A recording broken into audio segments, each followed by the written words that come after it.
Lucom. Lucom. Lucom. Monsieur le formateur, bonjour. Bonjour, merci.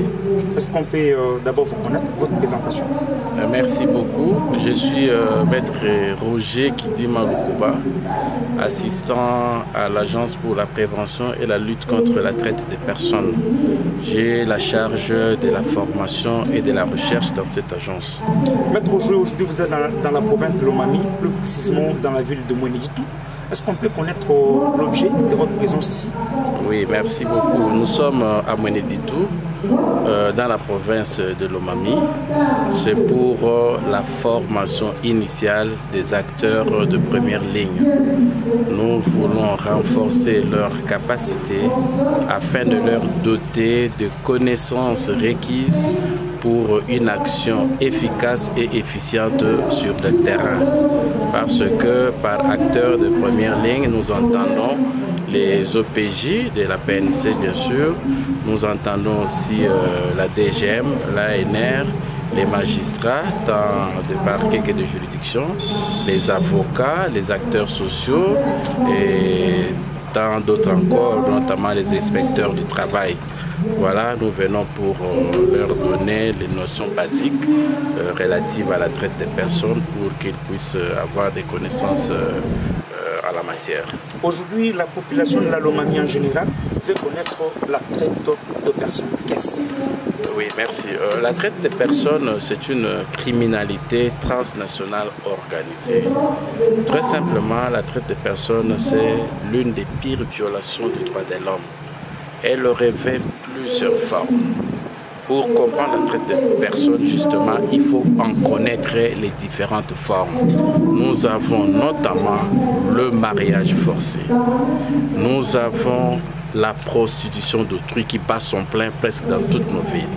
Nous avons aussi la mendicité forcée dans toutes les villes de la RDC. Dans les grandes villes, nous retrouvons des petits enfants qui sont commandités par des grands messieurs, des bourreaux du reste, qui envoient ces enfants quémandés, commandiants, pour pouvoir ramener le butin à leurs bourreaux. Nous avons aussi les travaux forcés. Nous avons l'exploitation des enfants dans des carrés minés. Nous avons l'enrôlement des enfants dans des groupes armés. Et ce sont là les quelques formes de traite des personnes. Mais je pense qu'à la fin de cette session, nous vous dirons davantage des formes récurrentes dans la province de Lomami. Pourquoi seulement former aujourd'hui prioritairement les acteurs de première ligne? Oui, merci. Prioritairement les acteurs de première ligne. Pourquoi? C'est parce que les acteurs de première ligne sont appelés ainsi parce qu'ils sont au front. Les acteurs de première ligne sont, eux, avec les victimes, avec le bourreau. Pour les uns, il s'agira de prendre en charge d'une façon holistique les victimes de la traite des personnes. Pour les autres, c'est pour poursuivre afin de les sanctionner, n'est-ce pas, les bourreaux de la traite des personnes. Voilà pourquoi nous devons donner d'abord la matière à ces acteurs de première ligne qui sont au front, en contact direct sur terrain avec et les victimes et les bourreaux. Est-ce qu'avez-vous un message à la population? Le message à donner à la population est que, au-delà de cette formation, il y a des vacateurs qui sont sur terrain, des sensibilisateurs. Nous voulons que la population de Lomami puisse savoir que la traite des personnes est une réalité vivante qui sévit toute la province, sinon toute la République démocratique du Congo. Voilà pourquoi cette population doit apprendre à dénoncer les cas de traite des personnes. Cela va permettre notamment à prendre en charge justement les victimes de la traite des personnes parce que ces dernières sont abandonnées à leur triste sort. Il faut dénoncer pour que nous puissions prendre en charge ces victimes de traite des personnes. Et il faut aussi dénoncer pour poursuivre justement les bourreaux.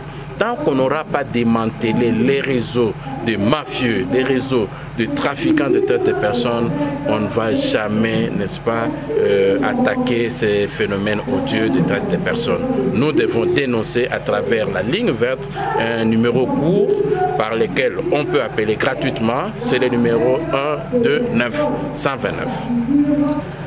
Bonjour Madame Antoinette. Bonjour. Nous rappelons que vous êtes chargé d'études à l'Agence pour la prévention de la lutte contre la traite des personnes, APLTP en sigle, une structure attachée à la présidence de la République. Quelle est la raison de votre équipe ici dans la province de Lomami, à Mouénédit en particulier? Merci beaucoup pour la question. La raison de notre présence ici est d'abord de sensibiliser la population de Lomami sur ce phénomène grave qu'est la traite des personnes. C'est un crime grave dans ce sens qu'il touche l'exploitation de la personne.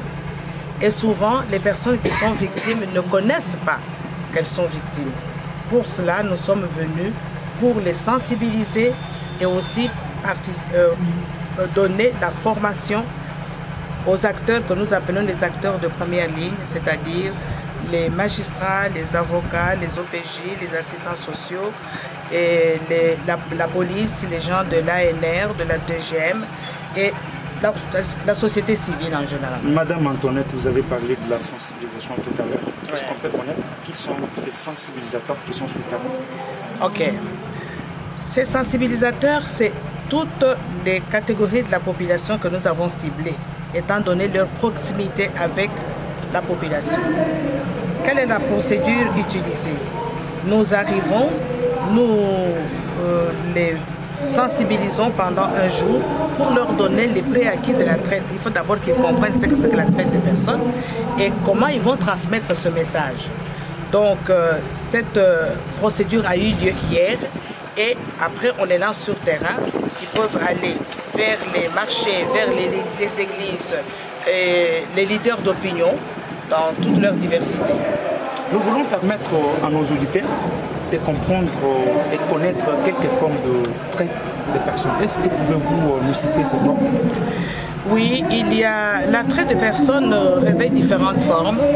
Nous avons la mendicité forcée. Vous voyez les petits enfants qu'on recrute, qu'on lance dans la rue, qui vont mendier. Et à la fin de la journée, ils doivent rendre compte. Et s'ils ne totalisent pas le montant qui leur avait été assigné au départ, ils sont frappés, malmenés, certains enfermés même dans les congélateurs. Il y a la prostitution forcée, c'est-à-dire qu'on recrute des jeunes filles, on les enferme quelque part, ils font de la prostitution, mais le produit de cette prostitution ne profite pas aux concernés, il profite à la personne qui est responsable de cette maison. Il y a les ventes d'organes. On enlève les personnes, que ce soit des enfants ou des adultes, et on extrait les organes pour les vendre ailleurs. Il y a les travaux forcés, les personnes qu'on fait travailler sans rémunération adéquate, dans des conditions précaires, et qui travaillent sans horaire fixe. Donc ce sont des personnes qu'on exploite. Et toutes ces formes de criminalité, de traite, ne sont pas souvent connues, ou bien si elles sont connues, on les fait sans savoir que c'est la forme de traite. Et dans l'espace kassaïen, c'est les mariages forcés des petites filles. Madame, la sensibilisation prendra en fait combien de jours? Bien, la sensibilisation va prendre 3 jours parce que nous pensons que c'est par là même qu'il faut commencer pour toucher toute la population. Étant donné que ce n'est pas tout le monde qui vient à la formation, mais par la sensibilisation, on atteint un plus grand nombre, donc 3 jours. Est-ce que vous avez quelque chose à ajouter d'autre? Eh bien, moi je pense que je profite du micro pour vous inviter, vous, les hommes des médias. Vous êtes les partenaires privilégiés pour pouvoir diffuser, chacun à son niveau, ce message de sensibilisation auprès de la population. Ce n'est pas parce que nous allons quitter la province de Lomami que le problème s'arrête ou bien le problème est résolu. Vous allez être le relais de ce message partout où vous êtes, dans les quartiers, dans vos milieux professionnels, dans les églises, ainsi de suite, pour que tout le monde soit sensibilisé parce que c'est extrêmement grave. Si on vous donne les statistiques, c'est vraiment dramatique. Madame Antoinette Kayoa Djikou, ouais. Nous vous disons sincèrement merci. C'est moi, à travers l'agence, qui vous remercie. Faire l'hébergement ou l'accueil de personnes par la menace de recours ou le recours à la force ou à d'autres formes de contraintes par enlèvement, fraude, tromperie, abus d'autorité ou d'une situation de vulnérabilité ou par l'offre ou l'acceptation de paiement ou davantage pour obtenir le consentement d'une personne ayant autorité sur une autre aux fins d'exploitation. N'est-ce pas que c'est une définition longue, indigeste? Si on doit lire ça et retenir, il y a des définitions que nous retenons facilement, n'est-ce pas? On dit définissez quel truc, on donne facilement la définition. Mais cette définition internationale de la traite de personnes qui est donnée par la Convention de Paris, je ne vais pas entrer dans les détails, c'est le module. On parlera de cette convention lorsqu'on va aborder le module sur le cadre normatif.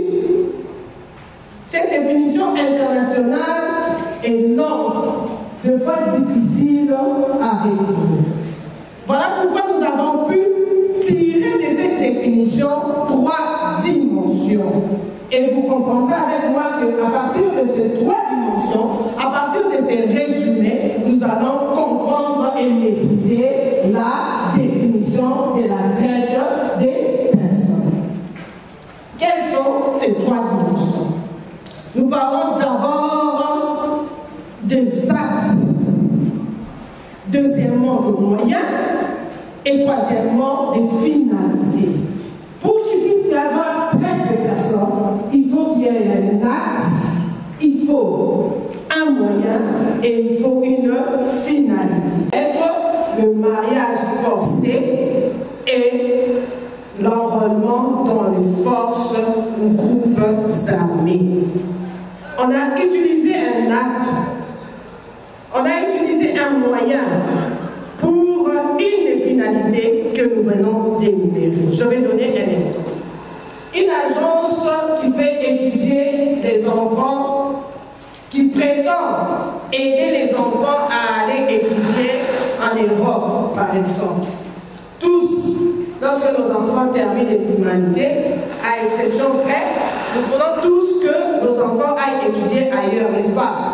Tout le monde veut que son enfant aille étudier en Belgique, au Canada, en France,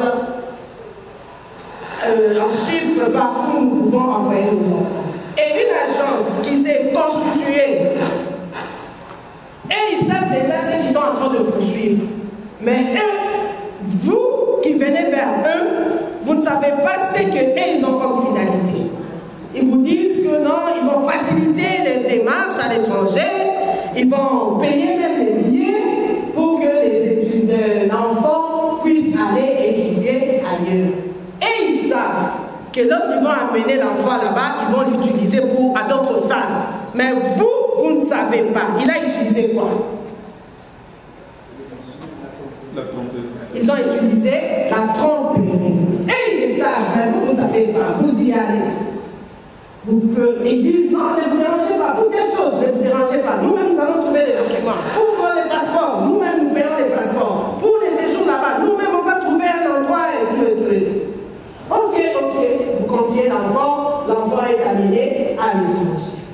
Lorsque l'enfant arrive à l'étranger, c'est une personne qui vient le chercher. Ah, je cherche Jonathan. Oui, Jonathan, on met déjà prostituée. Et lorsqu'elle travaille comme prostituée, le fruit de la prostitution, c'est ce monsieur-là, les bourreaux, qui les consomment. C'est le bourreau à qui on paye l'argent. C'est le bourreau qui détermine qui va avec qui, combien d'hommes tu vas avoir par jour. C'est le bourreau lui-même qui gère tout, qui dit même les filles, non, pour que vous soyez de ma bande, vous devez être habillés de telle manière pour qu'on puisse vous reconnaître. Et c'est le bourreau qui annonce que la fille est un homme. Ouais, on est venu, on dit aujourd'hui c'est Touba, demain c'est Bouilly, l'autre jour ça sera Kanibou, l'autre jour, donc on choisit, c'est le bourreau lui-même qui passe l'horaire, qui dit, et les filles là, elles ne font que exécuter ce que le bourreau. On ne leur donne même pas la possibilité de communiquer avec. On a coupé tout contact avec la famille. Ces filles sont victimes de la traite des personnes. Avez-vous suivi l'histoire avec les Chinoises?